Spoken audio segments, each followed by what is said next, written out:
There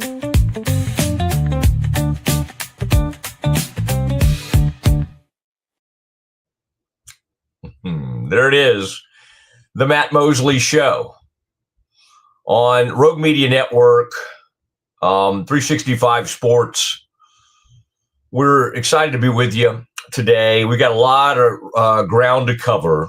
Scotty Swingler with me as always. Scotty, I'm a little sad we don't have like any wedding news. I loved yesterday.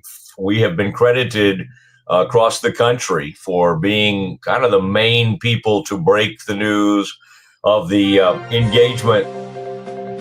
Oh, there it is. I love our breaking news sounder, and it's got some length to it. I also like how we'll have this beautiful stuff going on, and you're just very abrupt at the end of it. I like that too, but I like the people thought our coverage of the Kelsey. I don't think they would immediately think the Mosley Show with Swingler is their first stop to learn, the most they can learn about Travis Kelce and Taylor Swift getting engaged. But it turned out we were kind of a good source for that. And what I was really wanting to get to the bottom of, I still don't quite have a great feel for where that garden was. It's a beautiful garden. I like some of the memes. Last night, I was with Aggies, by the way. I was with a tech guy, 2 Aggies at the Rangers baseball game, and I was trying to not let them see these memes that were floating around. And it was like, the meme was like Travis Kelce with that loving look as he's getting engaged to Taylor Swift. And like the meme said, Texas A&M with an 8-4 record. It was so good. It was floating around, and even the Aggies, even my Aggie buddies, they saw what I was looking at, and they sort of got a kick out of it. Breaking news, Matt Mosley. What do you have? Somebody else get engaged? I saw this on Twitter this morning, and I just confirmed it before I told you. Taylor Swift and Travis Kelce got engaged in their own backyard. Are they living together? They have a home in, this tweet just says Missouri. I can only assume Kansas City, Missouri, or suburbs thereof. This is their yard. They were going on a dinner date, and I think Travis had his mother help make that yard very nice. And then he said, why don't we go out back and drink a bottle of wine before dinner? Nice. And in their own backyard, he proposed. The backyard that belongs to, we think maybe Kelsey has ownership of this house. And then Taylor probably hangs out there some. I think she also has places, I'm told, in Pennsylvania. Where is she from? She's got houses around the country, but this was in the greater Kansas City area.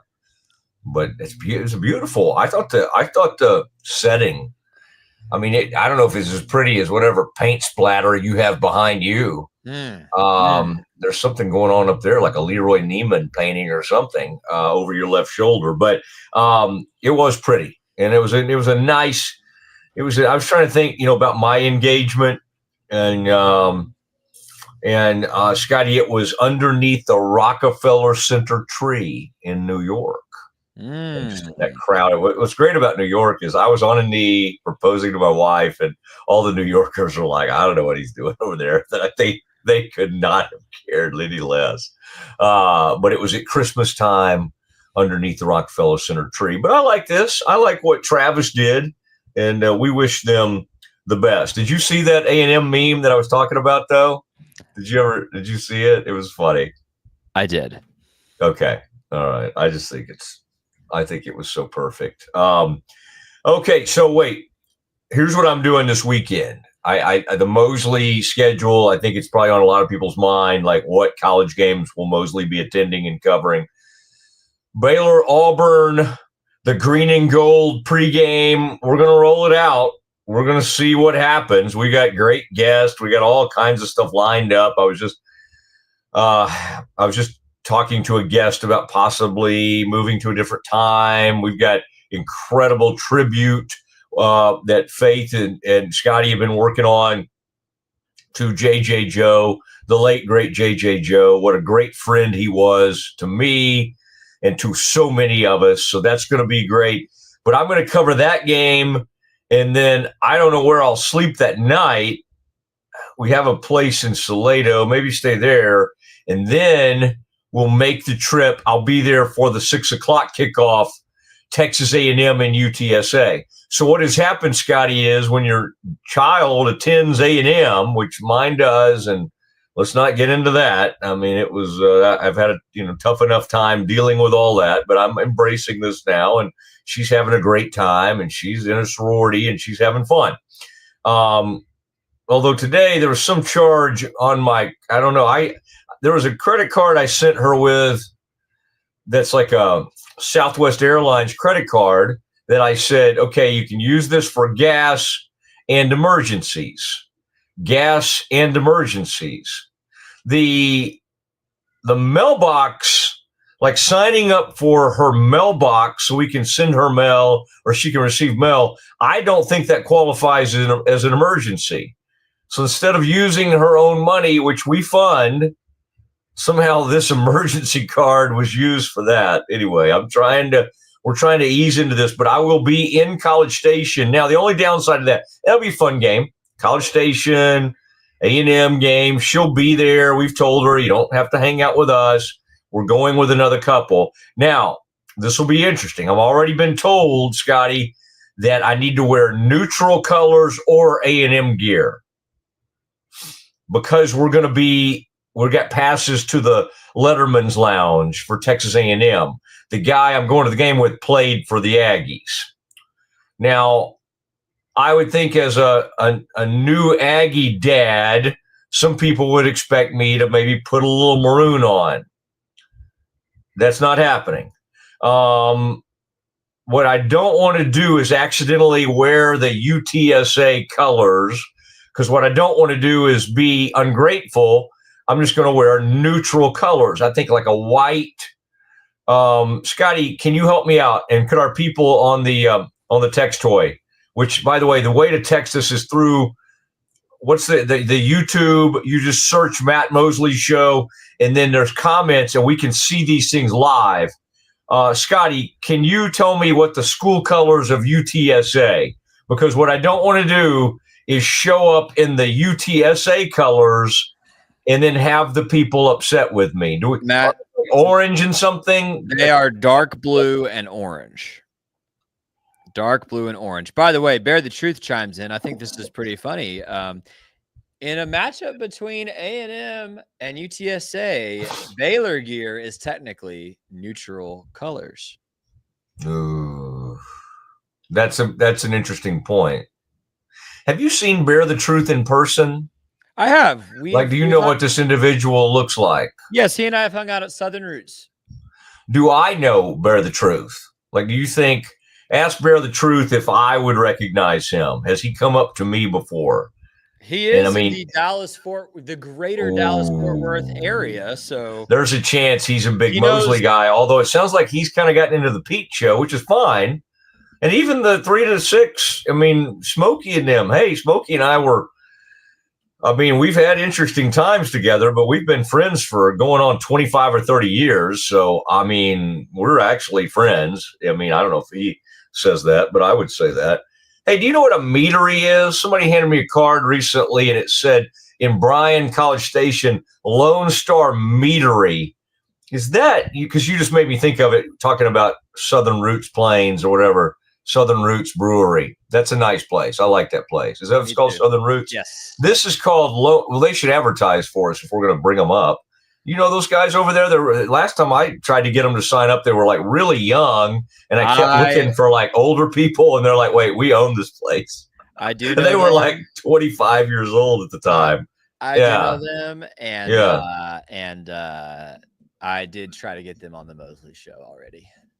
No, now that we're giving them shout outs, they'll be on here. So let's not even pretend that they said no. Lone Star Meadery. I think a meadery is a form of wine or something. Do you know what meadery, is? G. Yeah, MEADERY. Yeah. It means they make mead. You explain that to me. What's in a mead? Like what is Someone just told me this, and I cannot remember. Let's Google it real quick. meadery? I know Southern Roots occasionally serves a mead. Mead, Honey wine. What I'm not a wine person, but I wonder if mead would be more pleasing. Is it less alcohol content? What I would like is I'd like to taste something, but not have as much alcohol involved. Does mead fit the bill on that? It does. Interesting. Okay. It says it's generally around 11%, so that's going to be more than beer, less than wine. But what is wine? Like 17% or something? Yeah, wine can get up there. And yeah, you've been having to learn all about this wine. You are going to become Mr. Sommelier if we don't watch it. I could see you coming out with a towel on your arm and offering people. I cannot wait. The only reason I would ever open a bottle of wine around you was if you were working somewhere and I could send it back and I could just, when they open up the real expensive bottle, I just go, no, I don't really like that. I would like to do that. I think people do that, but I do not recommend it. Matt, I have a question for you real quick. You were talking about, wait, are we on air yet? Did we start? I can't remember. Are we live? No, go ahead. What's up? You had me curious because you're going to this game. What do you think the line is for A&M UTSA? I know it. Okay. So I know the line, and the last I saw, it was 24.5. Oh, well, it's moved just a little bit. BetMGM right now has it at 22.5. And this was as of yesterday, so it might be 24.5 now. I'm wondering, we should ask Lance this, if UTSA isn't a bad play. You tell me Jeff Traylor can't stay within 3 touchdowns of Marcel Reed? The only problem is the Aggies have a way in these early games. Yeah, they could slop it around a little bit, but they also generally will finish pretty strong. And a team that's outmanned, which they will be out-talented and outmanned, generally really folds up in the fourth quarter. That's when it hits. And so the Aggies would get like a pick 6 and kind of add it up. I would say don't play that game, but I'm with you. I love Jeff Traylor. So this is nothing against Roadrunners. And if their baseball team showed up, I would be betting heavily on the Roadrunners against UT or A&M.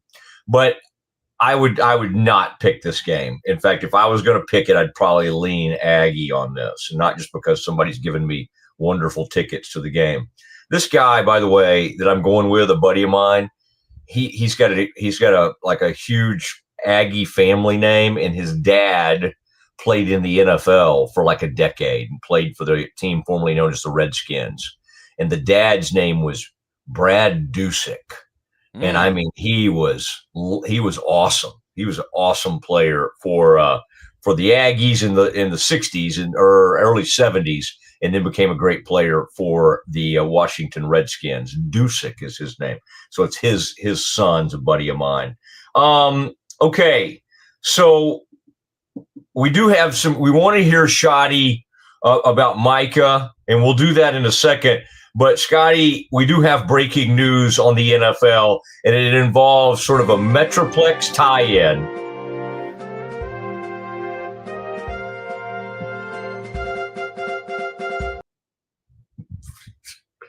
I don't know. It's going to take me a while for that not to amuse me every time, but I like it. I really do, and I want to stay with it. Rashee Rice. Now, we found out this morning that Rashee Rice accepted or that he was, a suspension was on the way. This was a developing story from Schefter and others. Said, hey, here it comes. Here it comes. It now is being reported on ESPN that Rashee Rice, the star wide receiver for the Chiefs, friend of both Travis Kelce, Patrick Mahomes, and Taylor Swift, he will accept a 6-game suspension. You might recall that in July, he was sentenced to 30 days in jail. This stems from, and this was like a year ago or so, this is maybe more than a year ago now, a multi-car crash and there was some 2024 off season, and it was a mess, and it was on Central Expressway in Dallas. Rashee Rice went to SMU, really good player, fast dude, fast driving dude, and they were in these luxury cars. I mean, maybe a Lambo, maybe some other stuff, maybe a McLaren, whatever. They had some big time luxury cars that they had rented out, and they took them out acting like they're, just being idiots, and had the things wide open on Central and caused injury. Thankfully, nobody died, but they had injuries involved. And I think he probably had to reach some settlements with some folks. I don't think this was like Progressive Insurance getting involved. I think these people are like, NFL player, got some neck pain, got some injuries. Let's do some business here, which they should have. I mean, he was acting like an idiot. He needed to get the checkbook out and get hit, get hit with some a major fine, 6-game suspension, which he will accept. And that will be how his season begins. And this is what has led to my camera is so sensitive. The 360 Mosley camera, any movement, it's just like, oh my gosh, Mosley's moved an inch. Let's follow him wherever he's going. And I think most of my followers are like that. Wherever Mosley leads. No, we're not going to get religious here. In a rare scenario, Scotty, the Chiefs kept 8 receivers. Whoa. Like Cowboys kept 5. Chiefs kept 8. Geez, teams only keep like 9 O-linemen. I think the Cowboys kept 9 O-linemen. 8 receivers is wild. One of them was a former Baylor great, and that would be Tyquan Thornton. Ladies and gentlemen, the great Tyquan Thornton, member of the which was that team he would have been on? Scotty, 2019 Sugar Bowl team? Was that Tyquan? That is correct. All right. And he was a, really good draft pick. He was also high. He was also on that 2021 team that won the championship, wasn't he? Or was he gone at that point? 19, they go with Rule. 21, Tyquan might have still been around because it doesn't seem like he's been in the league that long. So he was on that 21 team. He was. So Thornton was a great receiver. Didn't really work out with the Patriots. Was a pretty good. I mean, it was like a 2nd round draft pick or something. I mean, he was a good draft pick, but it didn't work out totally. And so great to see him go to camp, stick with Mahomes. Mahomes is one of those great ones that can lift a wide receiver. And if you've got some talent, which he does, maybe Mahomes can help keep him in the league, and then maybe he can kind of find his footing. Now, let me name all the receivers they kept. Rashee Rice, who we were just talking about, Xavier Worthy, University of Texas, Hollywood Brown, old OU receiver, Juju Smith-Schuster, I think he was USC. You know him. Used to be with Pittsburgh, I think. Tyquan Thornton, the Baylor guy. Nico Remigio. I don't really know him. Jason Brownlee. And rookie Jalen Royals. Not familiar with his work. On their initial 53-man roster. They did this in case Rice agreed to a shortened suspension with the league, one that is different from what the NFL initially wanted, which was at least an 8-game punishment. So what this is league was going to come after him for 8. 6 sounded better than 8. Let's just agree to it. Let's all move on with our lives. It was a bad decision. Rashee Rice, a little bit of an idiot factor with him. Then he showed up at some nightclub and got in a fight not that long after that. We got a little bit of an idiot factor to Rashee Rice. But if you're that fast and you didn't kill anybody and you weren't drunk, you're going to get like a million chances in life. And we all deserve second chances in life. I don't want to be like Mosley's not a second chance guy. I'm just saying people with Rashee Rice's speed and ability are given more chances in life. That's okay. Life's not fair. Some of us were given, more speed. Some of us were given poor eyesight, like myself. Some of us were given, the opportunity to go to a lot of games, which I did receive, which are those credentials, which people seem to be bothered by, kind of a junky look back there, which I'll address. I will address soon. Oh, look at that camera. Let's go back up to the Arnie. Go back up there and focus on the great Arnold Palmer going across the Swilken Burn, 1995. There I am in St. Andrews. Okay. Why is that thing so sensitive, Scotty? I mean, do you have any control over this? All right. It is the Mosley Show with Scotty Swingler. My gosh, the guy has been working hard because we got a huge pregame, the Green and Gold Game Day show from Brazos Parking on Saturday. We'll have Eddie Lackey over there. Terrence Ganaway's coming by. Incredible feature story that Faith Lynch has been working on about J.J. Joe. It's just like, I don't know, Pete. Did Pete end up getting a game or something? I was looking at Pete. It's hard to follow Pete's career because he is all over the map. Yeah, Pete is calling SFA at Houston tomorrow night. Oh, but he'll be back hanging with us Friday? Yes, sir. Well, let's make him work. Let's not. Pete is the highest paid guy at Rogue by a million miles. I don't know. Not that we were comparing paychecks, but let's just assume he is. Let's have him sitting there with us 5 to 7, right there with us, man. The more the merrier. And Scotty has a lot of behind the scenes stuff he's handling, so I don't know if he can be at the desk the whole time. But this is Scotty's baby, so anytime I can get Scotty on camera, I want him up there with us, and in fact, I may want to go get a Coke float or a Dr. Pepper float or something. So I may leave the deal. What do you think, Scotty? If I leave the stage, will alarm bells go off or anything? The great news is Faith is just real. Last night I was showing these guys, I'm like, this is Faith. She's going to be kind of our anchor of our coverage. And they're like, she's going to be great. I mean, they could just see just a couple of little things that Faith had done. And I was like, man, she's a college athlete. I think I went to school with her mom and dad. She's just going to be perfect. The only problem is, like, when I'm with Pete, for instance, even you, Scotty, like, because I have a lot of hair and because my hair hasn't gone gray yet, it's not like y'all are with your dad. It's kind of like you're with your older brother. With Faith, it does put the Mosley.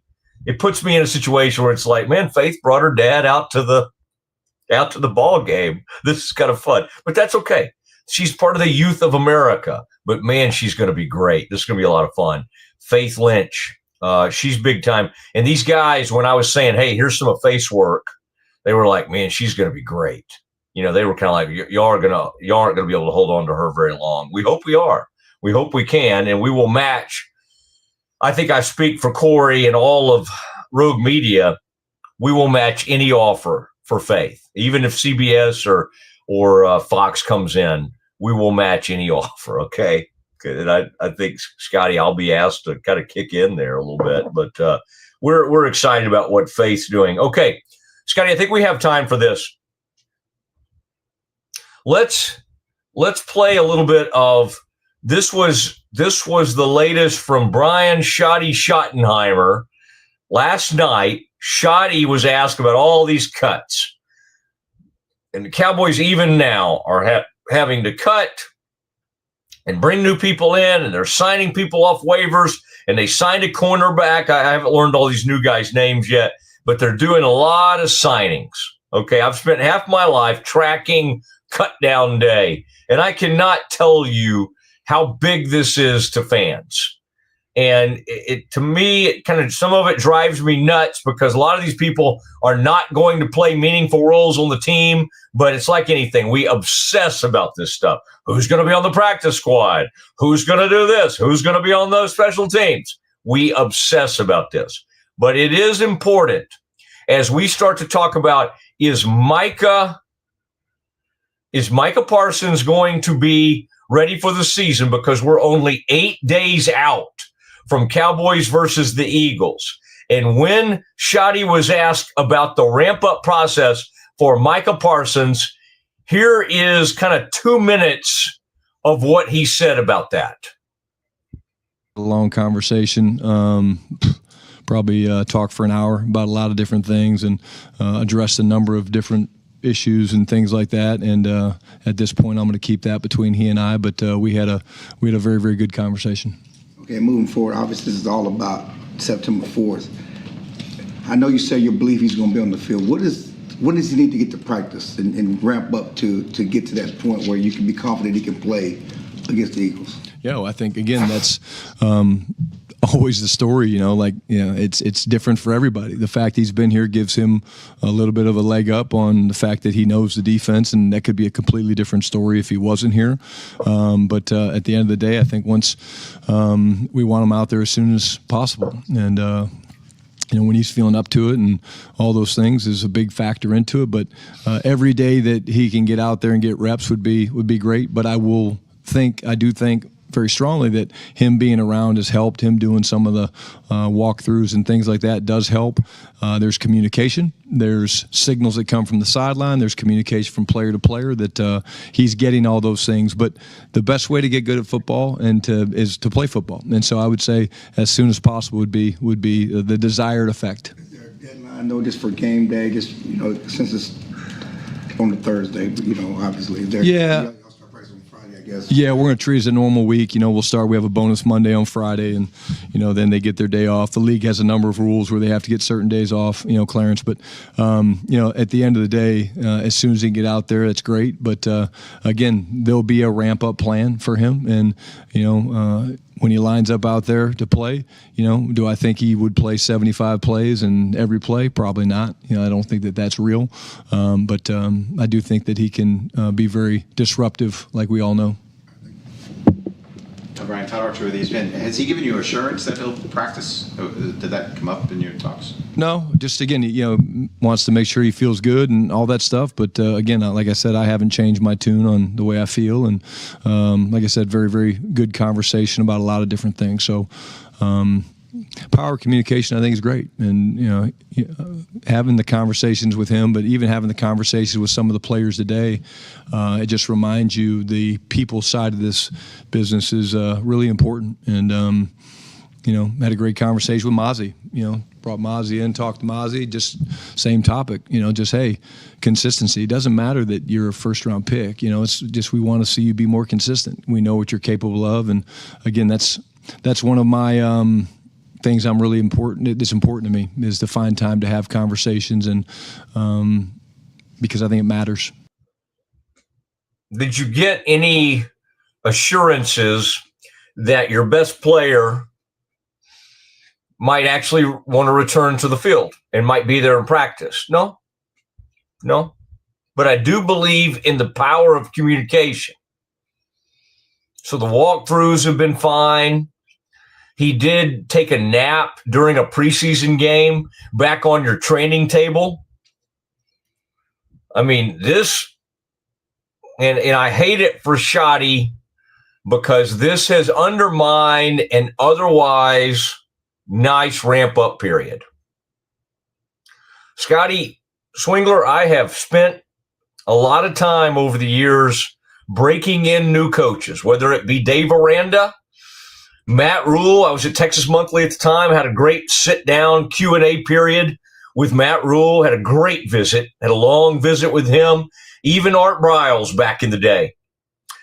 I was early to the game with Bill Parcells, and then I broke in a coach named Wade Phillips.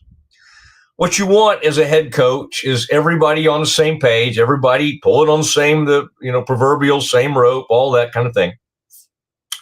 And he has this incredible player that is in a dispute with the owner of the team and general manager. And they have developed. Now, Jerry doesn't. Jerry, I think you saw him interacting with Micah's mom. Jerry has not developed any sort of. Jerry has a disgust and a disdain and a lack of respect for the agent. which, let me tell you something, is all extremely unhealthy. I mean, I used to use agents to do my media deals. Why in the world would it benefit anybody? Like, for the people from the company were always respectful of the agent. They may not have agreed, and they may have gone back and forth. And the whole reason I had one was I didn't have to mess with it. I didn't have to get in there. I didn't have to do the uncomfortable business of sending some offers back and forth. It was all done, and then the agent comes to you, and then you spend the next 2 or 3 years of your contract wondering why you pay the agent. Because you're like, well, I don't talk to them ever, except when you need them, except when you need to do a negotiation. So Micah goes out, and he hires this high-powered, huge agent, and in the NFL, where he might make $40 million a year, the going rate is somewhere in between, 3 to 7%, let's say. I would say in the media business, they might get 7 to 10% or something for a player, because it's that massive money. It's more like 3%. Okay, 3 to 6%, somewhere in there. So they expect to earn their money. And when you deal with an organization who belittles you and acts like they don't know your name, it's a joke. It's a joke. So Jerry has managed to make that agent mad. He made Jay-Z mad because he got into the whole Rock Nation thing, and he got Dez mad. Who has he not made mad? So Jerry, I think some people would be like, has he lost it? People always bring that up to me. Has he lost it? What's going on with Jerry? You can't watch that documentary and think he's lost it, because he's too good of a storyteller. Like, he's too dramatic. He's too fun to watch. Like, you can say, yeah, he's lost a step, or he's not as, but again, was he ever great? Was he ever a great GM? No. I mean, the whole point of episode 4 and 5 is reminding you that Jimmy was running that whole show. And then they got mad at each other, and they let egos get in the way. And then they bounced him because Jerry wanted to prove. And even to this day, Jerry has regrets over how he handled all that, because he was so desperate to be viewed as a football guy. And they even, if you read Tim Cowlishaw's story in the Dallas Morning News over the past 48 hours, he even tells the story of a part of the contract that Jerry and Jimmy were trying to get taken out, where Jimmy was, the whole thing came down to over something so small and so stupid, and they let a dynasty break up over it. And they brought in a guy I love, but that was not ready to be an NFL coach and was not wired for it, and that was Barry Switzer. The fact that they won one more Super Bowl just shows you the unbelievable team that Jimmy put together. Now, Jerry was with him. Jerry, I'm not one of these people who says Jerry doesn't deserve some credit. He put up the money. He got the deal done. He hired Jimmy. Why shouldn't he get some of the credit? But the fact that he wanted the football credit, and that he and Jimmy had such huge egos, it's just sad. It's just sad that it all came apart. And in this case, the Micah and Jerry egos are run amok. And some of this is getting embarrassing, and it all comes back to, I hate it for Schotty. Schottenheimer deserved a clean camp. He deserved to get this thing taken care of. And now, much like Jason Garrett had to do, Jason Garrett had to go to Jerry and go, for me to have an honest chance, you need to go get this Zeke deal done. And so they got a massive deal done with Zeke. And now there's even some dispute over how much, if Micah plays on the contract this year in his 5th year, how much he'll make, because under the league designation, he's technically a defensive end, and that's $21 million. And if he was an outside pass rusher or whatever, he should make $24 million. That's really not a dispute with the Cowboys. That's a dispute with the league.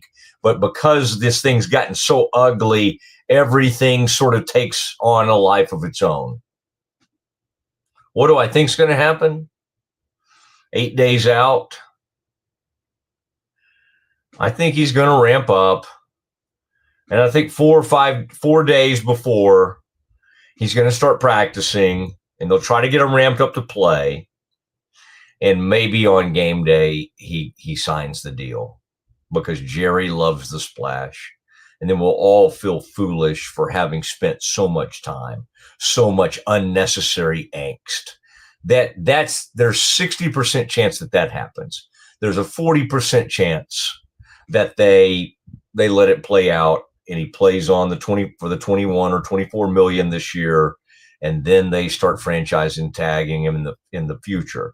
Dak was wired to be a businessman and not let emotions get in the way. And so their handling of the Dak negotiations in the past, Dak was able to function at a high level and function fine. I do not know, because Micah will feel less inclined to play through nagging injuries. All that stuff's about to happen. So there you go. All right, let's do some Campus Confidential. Let's see what's on Scotty's mind. We'll do it next.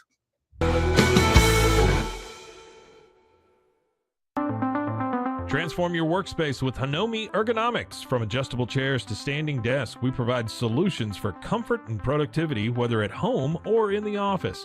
Improve your posture, reduce strain, and work smarter. Visit us at hanomi.co today. That's HINOMI.co today.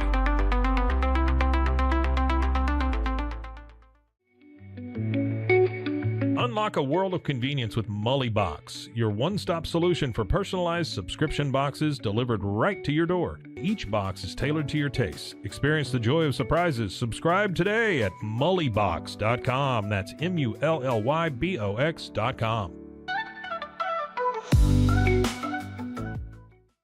Unlock your full potential with Onnit, your go-to for premium supplements, fitness gear, and wellness essentials. Whether you're training hard, recovering faster, or just looking to feel your best, Onnit has the tools you need to perform at your peak. Visit Onnit, that's ONNIT.com, and elevate your mind, body, and spirit today.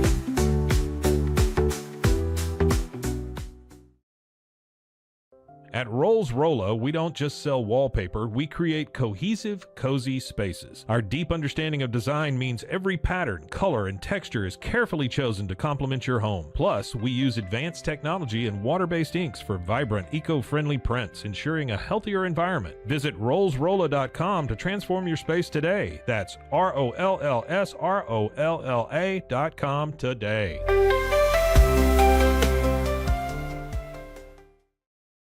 Relax with Hemp Delicious. Organically grown hemp, massively blended with delicious organic herbs, responsibly sourced for their holistic benefits. Each sip offers calming, antioxidant-rich wellness. Brewed just for you. Sip the calm with Hemp Delicious. Find your blend at hempdelicious.com. At Tusain's, we understand that maintaining a healthy lifestyle can be challenging, especially in today's fast-paced world. That's why our mission is to make fitness accessible to everyone, anywhere. Committed to excellence, we adopt a user-centric approach guided by ergonomics and medical science. With a team of seasoned professionals in R&D, design, and manufacturing, we prioritize quality across our entire product line. Visit Tusains.com today and start your journey to better health. That's TOUSAINS.com. Ready to bring your vision to life? At Small Rig, every idea, design, and product is inspired by you, the creator. With our industry-first under co-design mode and the Dream Rig free customization project, we unite with global creators to turn big dreams into reality. Whether it's a cage rig or mount, Small Rig's versatile gear is built to elevate your craft. Small Rig, where your creativity meets our innovation. Go to smallrig.com.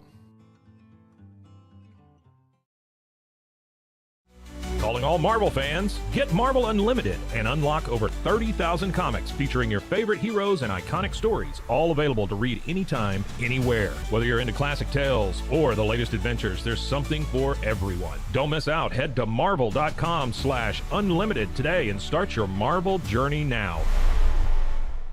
At Angel Bliss, we believe every parent's journey is a beautiful adventure. Our mission is to make it joyful and stress-free with thoughtful, safe, and innovative products. Born from a love for family, we promise peace of mind for parents and comfort for babies. From playtime to bedtime, every Angel Bliss product is designed with care, reliability, and a style to nurture the special bond between parent and child. Angel Bliss, creating happy memories, one baby at a time. Visit us at angelbliss.us.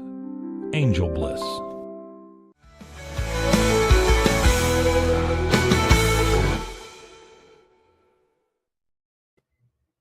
It is the Rogue Media Network. Matt Mosley Show rolls on. Thank you, Ascension. Thank you, Brazos Landing. Thank you, Craig Cherry, Scott James, Sigmund Johnson. More on that to come as all my longtime great radio sponsors have come over with us. There'll be a lot of them are participating in our Green and Gold pregame show, Green and Gold game day, that is. And what a cast of characters we're going to have. And Eddie Lackey, Mosley, Faith, Scotty, Pete, Ganaway. Lackey is such a great player at Baylor. Jimmy Landis is going to stop by. I just feel like we're going to sit up there and have an awesome time. And I think people are thinking about putting this on TV. If they want to put us on TV, we'll do it. That's fine. I may have to, I don't know if I can wear a ball cap on TV. I probably need to really have the hair looking appropriate. But, all right, we do have a big guest coming up at 2, so I need to be somewhat timely here. Let's do some Campus Confidential.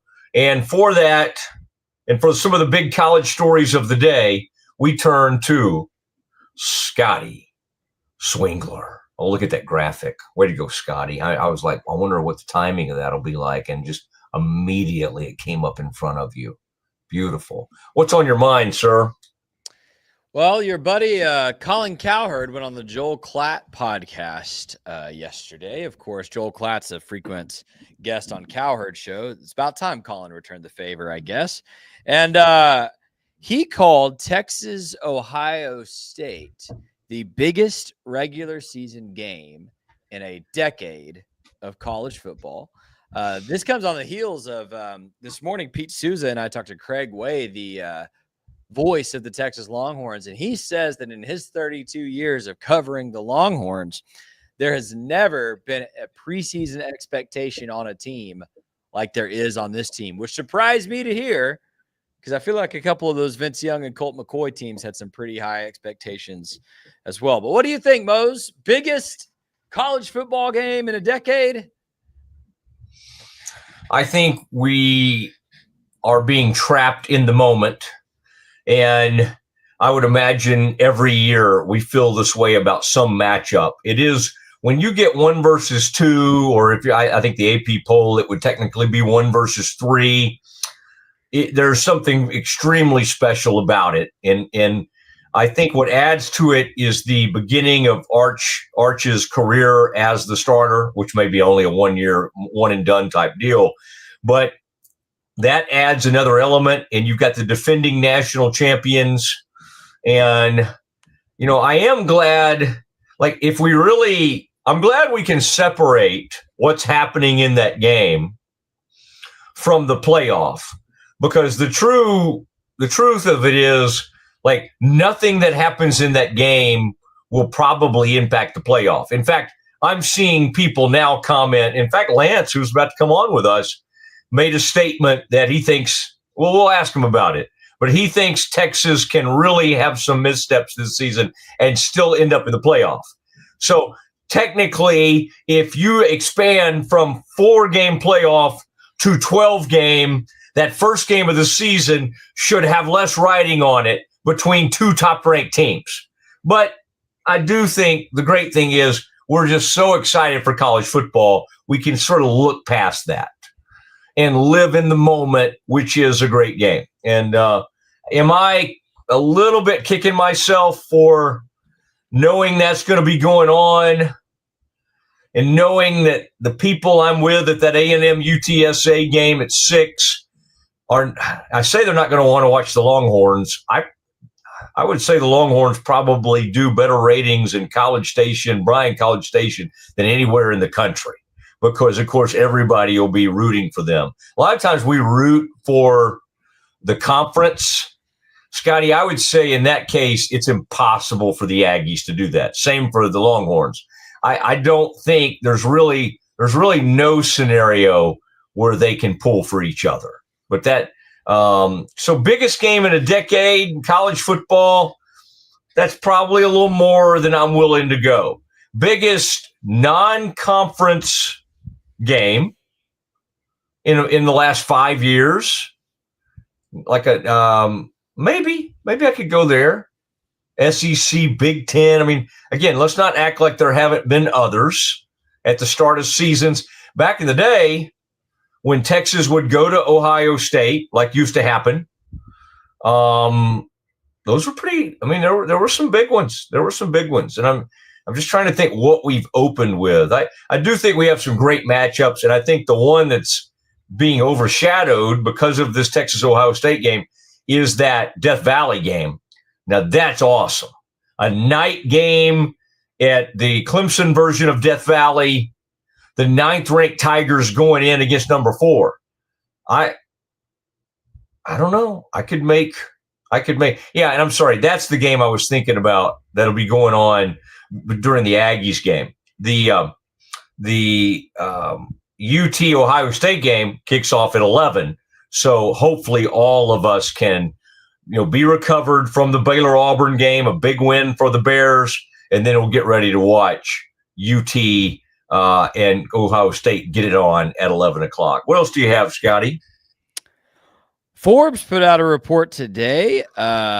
Did you see this, Matt? Did you see this number from Forbes? Was it about like where schools are ranked in terms of what was it? I saw one that I hated. I thought it was the dumbest list I've ever seen. No list and no rankings. Okay. How much do you think is being paid to players in 2025 in college, all of college football, in NIL money?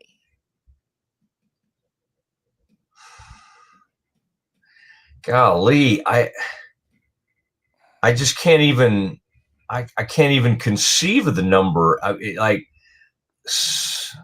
500 to 700 million. Like what are we looking at?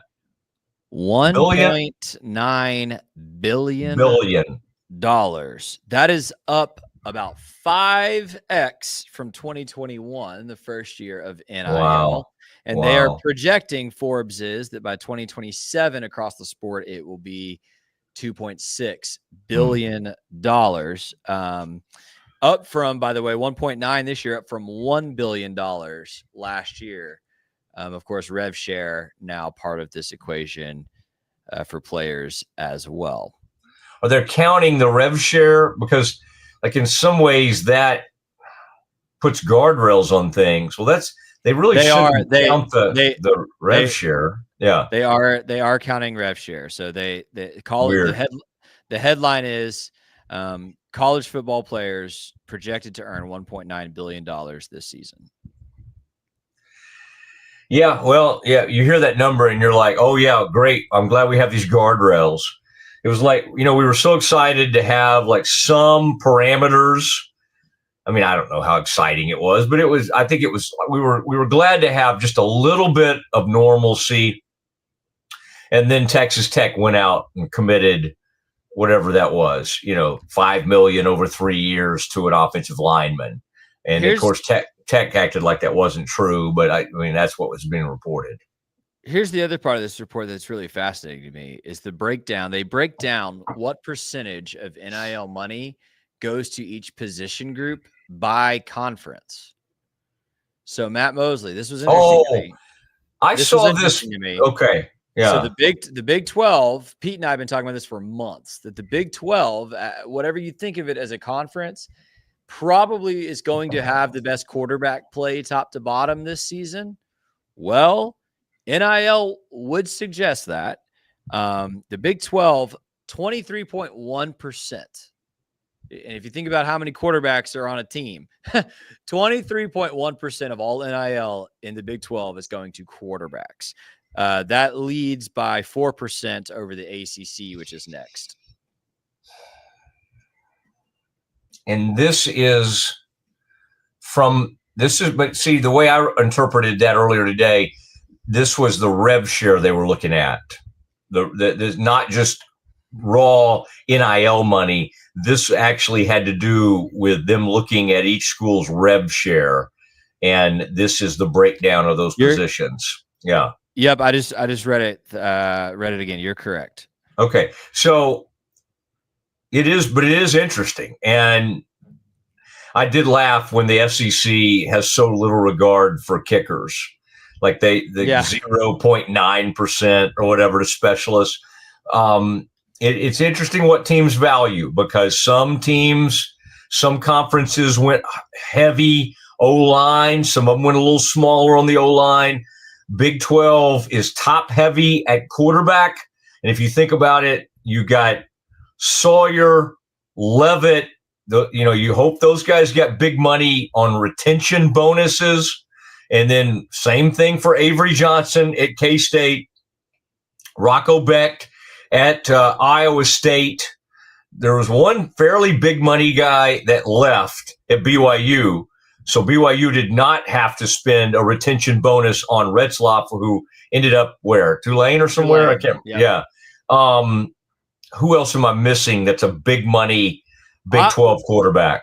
I haven't seen how much money these guys made, but I imagine both Devin Dampier and Caden Salter are making decent money as transfers to Utah and Colorado, respectively. I also would think maybe not as much as some of those guys, but Connor Wegman is probably making a decent check to go to U of H from Texas A&M as well. I think those are kind of those transfers that probably at least partially made their decision based on how much those schools were willing to pay them. All right, one embarrassing note that Forbes came up with that was separate of this. I think it was Forbes. They did top schools. You know how Baylor always does really well in like Princeton Review or U.S. World Reports or whatever. Baylor's like, in terms of like the value or the best first year experience, Baylor's always like way up there, like top 10 in first year experience. Baylor, there's just some really good data out there for Baylor as a school. And so I always am like, well, what's this list? And I thought I immediately had a problem because I thought U of H was touting it. And it was like 43rd best public institution in the country. And there's a lot of public schools. So I'm like, okay, let me look at this.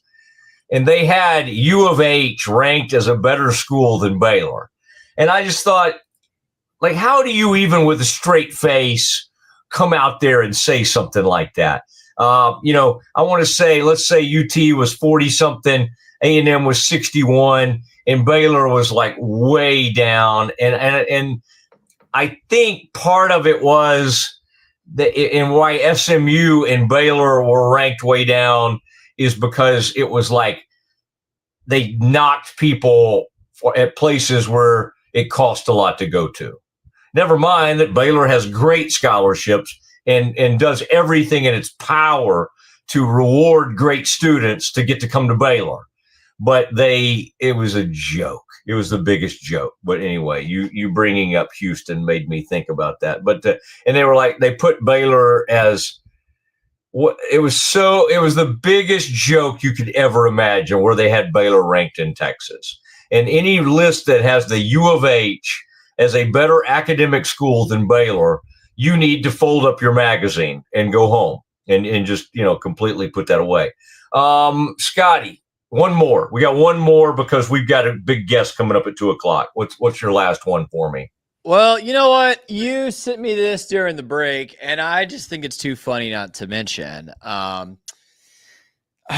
Mosley, it's well documented at this point. Pablo Torre did a whole expose on all the details of this relationship. Bill Belichick is 49 years older than his girlfriend, Jordan Hudson. Jordan Hudson gaining some notoriety through perhaps micromanaging Bill Belichick's life, media appearances, etc. Well, her company, TCE Rights Management, which manages Belichick's brand also, has filed a trademark for the phrase gold digger. Now, I don't know if you can trademark that phrase, especially considering it is a famous early Kanye West song. However, they have filed for the trademark. I can see it now. The Carolina blue navy letters that say gold digger across the front, maybe Belichick across the back, jersey style. Who knows? But Jordan Hudson continuing to try to put herself in the spotlight. Is just going to own the label now. Matt Mosley. I just didn't quite give you enough time because I know deep down what you'd like to have right now is a Belichick Jordan Hudson photo. I was just doing the math on like how somebody 49 years younger than I am would be. And it's all kinds of crazy and weird. And it's just like, yeah, I mean, it's the whole thing. But again, to each their own. They're adults. They're of age, and so they can do all that. But they just keep bringing this on themselves. Like he doesn't want this attention, and yet they're doing all these weird things behind the scenes. I like, by the way, there was like a soccer team, a little girls team that one time, like when my daughter was playing like soccer. And they were called a goal, like GOAL, goal diggers. That's good. That's it good. was like little 6 and 7-year-old girls. All right, buddy. We do have major, and this is one of the top SEC experts out there. He's a lot of fun. Lance Taylor from Another Round out in Birmingham. He joins us next. When Central National Bank decided to partner with Baylor women's basketball, we were hoping Coach Collin would bring that championship mindset to do whatever she has to do to take our workplace culture to the next level. Well, these donuts are pretty good. Guys, how we doing? We're good, Coach. Craig! What are you doing? What do you mean? You have to dunk it.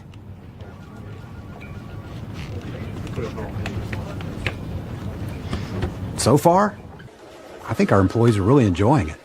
Not everything's a basketball thing. Did you say something, Craig? No, ma'am. That's what I thought.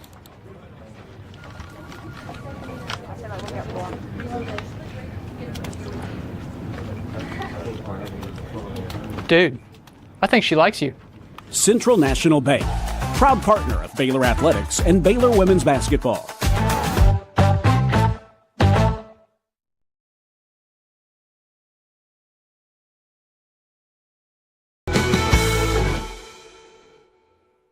Shades is your trusted partner in stage lighting, offering a wide range of high-quality, innovative products since 2015. With designs that cater to all needs, fast delivery, and affordable prices, we provide exceptional customer service to ensure your satisfaction. With warehouses across the globe and sales in over 100 countries, Sheds is quickly becoming one of the most recognized names in the stage lighting industry. Visit shehds.com today to discover top-tier stage lighting solutions and become part of our global network.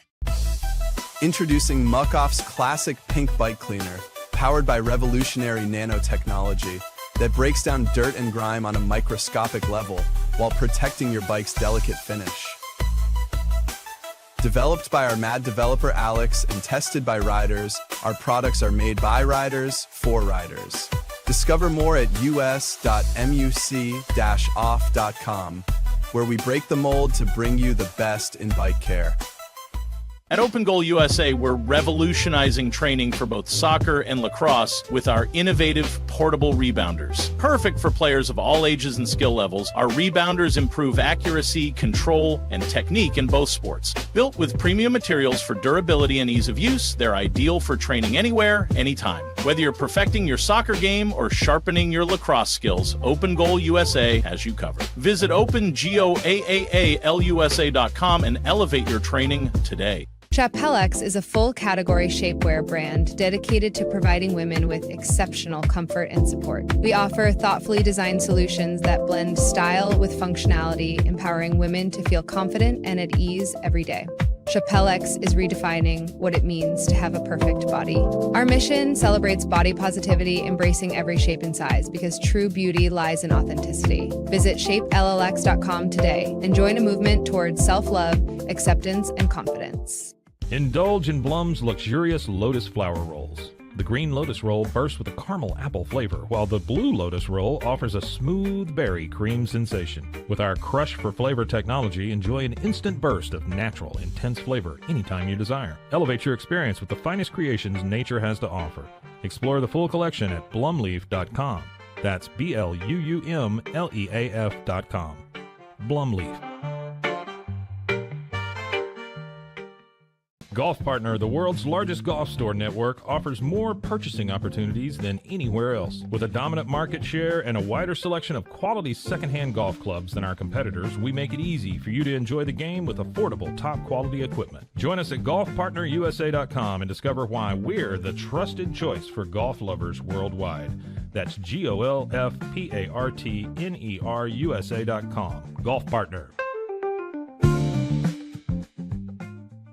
At Terrapin Ridge Farms, they believe in the joy of effortless entertaining. Inspired by CEO Mary O'Donnell's mom and her legendary holiday parties, they've crafted a line of gourmet foods that turn any meal into a celebration. From savory jams to mustards, aiolis, and more, their products are made with love, bringing unforgettable flavors to your table. Whether it's a casual get-together or a special occasion, they make it easy to impress. Terrapin Ridge Farms, where great food and great memories come together. Visit them at terrapinridge.com. Terrapin Ridge. Relax with Hemp Delicious. Organically grown hemp, massively blended with delicious organic herbs, responsibly sourced for their holistic benefits. Each sip offers calming, antioxidant-rich wellness. Brewed just for you. Sip the calm with Hemp Delicious. Find your blend at hempdelicious.com.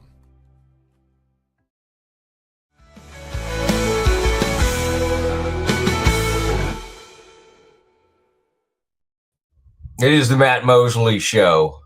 Rogue Media Network. Thank you, Ascension Providence. Thank you, Central National Bank. This man has been someone I've leaned on as I've come over to the streaming world, YouTube. He had a very successful radio career, and he's leveraged that into a monster YouTube, streaming, gambling, all of those things. Lance Taylor now coming into the Mosley Show, and Lance is good. You make me feel better because you got a ball cap on too. The other day I had Scott Drew on. He had his hair just perfect, and I felt bad that I didn't get dressed up for him a little more.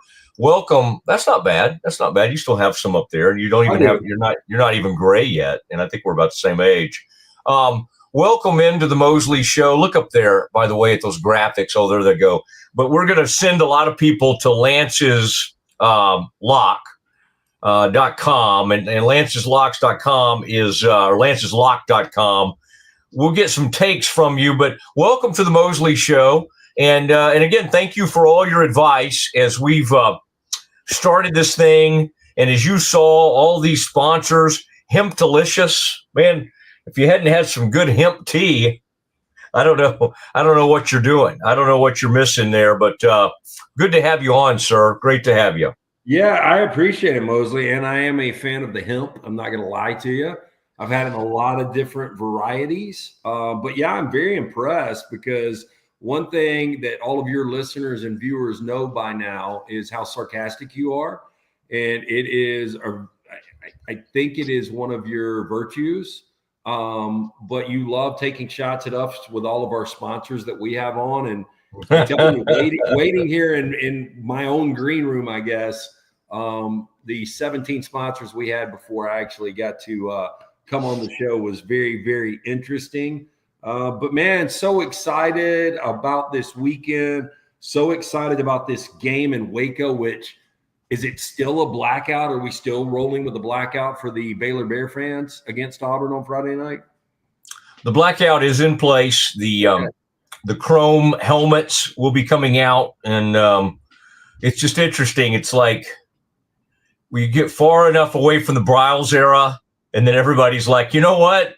We were having a lot of fun. Yeah, there are a lot of bad stuff that happened, but it was fun beating all those teams, and everybody dressing in all black and the anthracite uniforms and the chrome helmets. There were some fun times about that era. And so they're reaching back in there, and I hope Auburn's ready. I hope Auburn's ready. They have played in some of these tough environments before. That will be interesting. But, all jokes aside, Lance, which that's hard for me, but to start a season, and boy, Lance's Locks, y'all did great last week, week 0. And I mean, an amazing record of games, and I'll give you a chance to tout some of your picks and all of that. But this Auburn-Baylor game is just a wonderful way to start college, like the Friday night slate.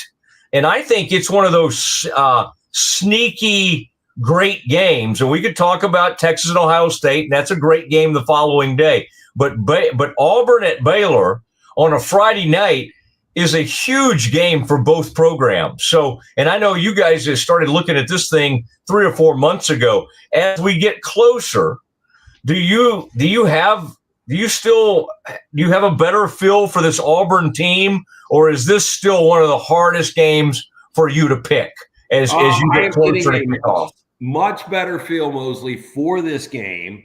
I will tell you, man, starting tomorrow night when we truly kick off week 1, I think we've got 2 sleeper games in Boise and South Florida, also Nebraska and Cincinnati. And then Friday night, I both think Auburn and Baylor, and I actually think Georgia Tech and Colorado are going to be good games. I think you can make an argument when we've got our first 1 versus 2 with Texas, Ohio State to kick off week 1. And then obviously Clemson, LSU, Alabama, Florida State, Syracuse, and Tennessee. This could be on paper the best week 1 we've ever had. So really excited about this. Long answer to your question. I do feel much better about this Auburn-Baylor game. I think I'm decided on a side. We won't have that up and available at Lance's Lock until tomorrow morning, where we have all the picks every day. They're listed. It's very simple. You don't have somebody that calls you and bothers you. And for any of your old school viewers and listeners that used to deal with touts and handicappers, there was a day you would get the service for a week or a month, and once you tapped out, they would continue to call you back. They would harass you. You will never hear my voice outside of me talking to you or our videos we do on social.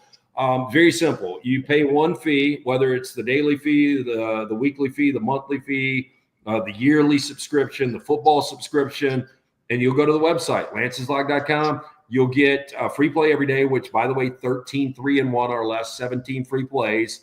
Simple math, that's very, very good. Outstanding percentage. Free play every single day. But you'll have your code and you'll get all your picks. It'll be listed right there. You'll never have to deal with a tout. It's that simple. It's a great value. We are going to win for you, and we will have the side, maybe the total. We're still working that out right now with Auburn and Baylor on Friday night in Waco. All right, that's all the time we have for today. Hey, that's the only time I'll do this on your show. Okay, I appreciate it. Let it out there. Now I'm good. Can you see that beautiful graphic we have above your head? Yeah. Lance's Lock. Oh man, that's nice. Got a little teal, got a little fluorescent. We're mixing some blues and greens and yellows. I can roll with that. I got this great producer, and he may jump in here and want to ask a question. He's also has his own podcast, and I mean, it's a pretty neat deal. And I'm still going through that magical time where it's shocking after years of radio to be able to like play press conferences or react to things or play, a coach saying something or some highlights. Like I'm in that early stages of kind of falling in love with this. Now, if we don't have at least 50,000 subscribers by the end of the week, I'll probably be back on radio. But I am in I'm in that newlywed type stage, and it's fun when that happens. Now, I'm trying to line Hugh Freeze up with something at Ridgewood Country Club. If he could get 9 in on Thursday evening when they get to town. Hey, don't tease him. He'll do it, Mosley. Okay. And again, I'll be excited to see your pick on this game, but if Auburn is to have success against the Bears, and both these teams now Baylor has a more proven quarterback, They have a more proven running back. I think you would stipulate to both of those things. What Auburn has is a prized recruit who at one point was considered one of the best in the country. And the thought is Hugh Freeze and his staff can get him going, get his confidence put back together. Can you walk us through, like, from what you've seen from Jackson Arnold in fall camp, and now as he's getting ready to roll it out for Auburn, are there signs that point to they've put a quarterback back together again? Yes is the short answer. Now we'll back it up and kind of go through the process. I was a big Jackson Arnold fan just from everything I heard from all the Oklahoma coaches on how good this kid was going to be. And then we really didn't get to see, I don't even want to say we had a sample size because the guy played a lot of football last year. But when you've got an offensive line that gives up 50 sacks in a regular season in college football, that is horrendous. When you have your top 5 receivers at some point or another out because of injury, when you have a running back that doesn't go over 600 yards, you've got problems. Probably statistically the worst offense in Oklahoma history. And I do think his confidence was shattered. So Auburn, all reports are, paid between $2 and $2.5 million to finally go out and get a portal quarterback for Hugh Freeze. And it's just been weird, Mosley, because Hugh Freeze said early to us, and we had one of those infamous interviews that went viral for a couple of reasons. We have our Champions Tour that comes by. Birmingham's not big enough to hold a major, although we did have the U.S. Open back in 1989, 1990. I forgot the year. But we have the Champions Tour with the seniors that come through every year. And so on the day of the Celebrity Pro-Am, we had an opportunity to talk to Hugh Freeze and asked him a multitude of things. And, the first thing that really jumped out was him saying, hey, I asked him about pressure and the job and all that kind of stuff. And he basically said, hey, man, we know we got to get bowl eligible. And people really ran with that. They're like, holy hell, how are we paying this guy, $8 million a year? And he's talking about just getting bowl eligible at 6 wins. The other thing that he said that kind of went under the radar because of that comment was, I basically told DJ Durkin, our year 2 defense coordinator, not to go easy, but let's not kill the confidence of our starting quarterback in Jackson Arnold. So from that point to where we are now, it's just been very strange. I haven't heard a lot of positives coming out. I've heard that Jackson has been very inconsistent. The offensive line is going to be improved. The receivers are going to be some of the best in college football with Cam Coleman and Malcolm Simmons coming back for their sophomore years. And you go out in the portal and you get a guy like Eric Singleton from Georgia Tech that can do absolutely everything. So he's got the weapons. He's going to have a much better offensive line. I think it really does come down to confidence for Jackson Arnold. And I can't tell you between the ears where this kid is right now. Boy, that's interesting. And we saw that video of Hugh getting mad during practice.